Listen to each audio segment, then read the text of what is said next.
Nah, ini kalau kita ngomongin tentang loyalitas itu mungkin definisinya berbeda ya dengan zaman dulu dan zaman sekarang gitu. Jadi kalau loyalitas zaman sekarang mungkin lebih kita nggak melihat oh dia harus stay sampai pensiun, mungkin tidak seperti itu.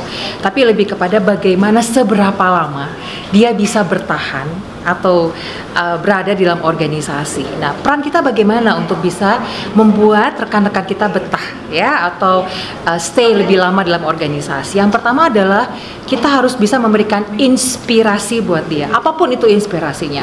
Bisa jadi dia terinspire oleh seorang manajernya atau dia terinspirasi untuk cara dia bekerja, lingkungan kerjanya. Jadi kita harus ciptakan hal-hal yang bisa inspiring teman-teman untuk bisa stay lebih lama dalam organisasi. Lalu yang kedua tentu kita menciptakan lingkungan bekerja yang membuat dia bisa bertumbuh.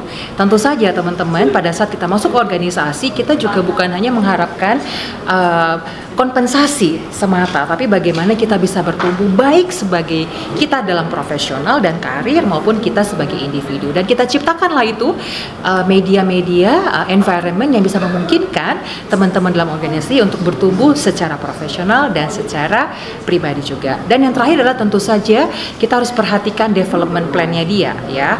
Mau seperti apa dalam dia organisasi. Kita berikan exposure yang lebih banyak dan kita berikan kesempatan lebih banyak untuk dia bisa berkembang.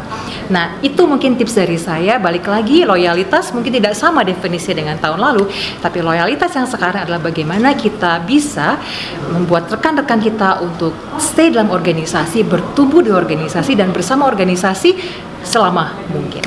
Terima kasih.